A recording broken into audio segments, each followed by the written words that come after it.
Brian Driscoll testimonial dinner. How do we get to this point exactly? I don't know. You get old, I think, eventually.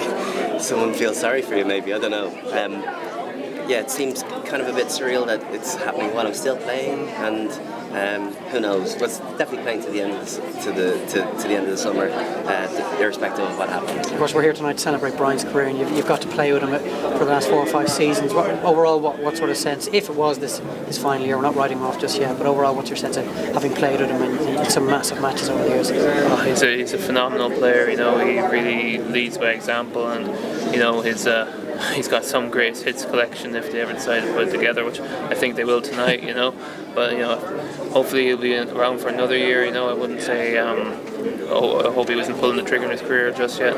For other people, taking off from Brian, for example, it's an extremely difficult thing to do, but you did seem to get a kick out of it, and I guess maybe that was absolutely the way to approach it.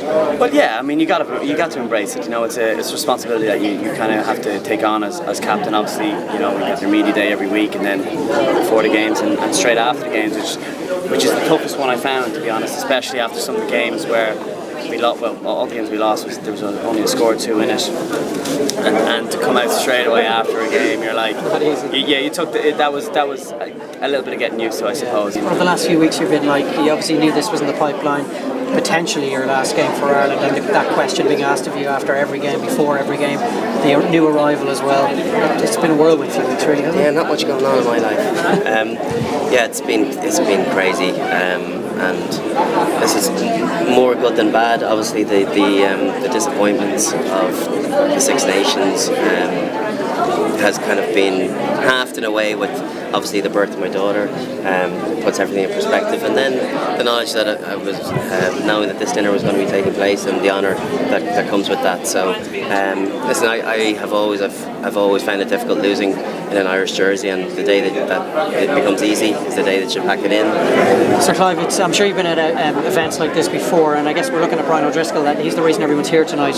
Where does he rank in the pantheon of great centres of the last maybe 30 years? The top, I would say.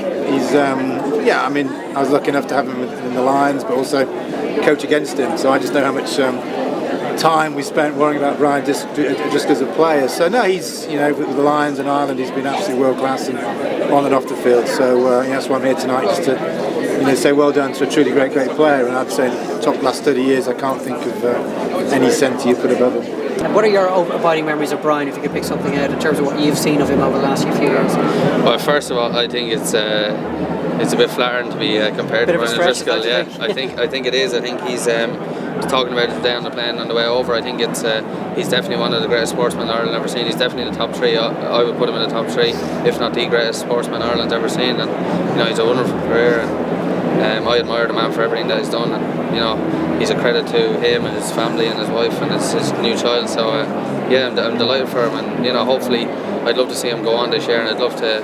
I think he's a very deserving captain of the Lions. So finally, Brian, I guess nights like this, it's akin to your wedding day. You know, everyone's here for you, everyone's saying nice things about you. There's people up on stage making speeches about you. How do these sort of nights sit with you? I can't hear every conversation at every table, so surely there are not all nice things, but I'm most comfortable in a team environment and on a rugby pitch. It's where, you know, it's what comes naturally. So at events like this, albeit I've probably become more comfortable with the conversation and chatting to people. When it's a dinner in your honour, it's still sits a bit wobbly with me. But yet at the same time, I can't help but be hugely honoured by it at the same time. So I'm going to enjoy tonight. I'm going to have a great time. I'm going to chat to as many people as I can, and let the hair down and have a couple of glasses of champagne, and certainly for one night switch off.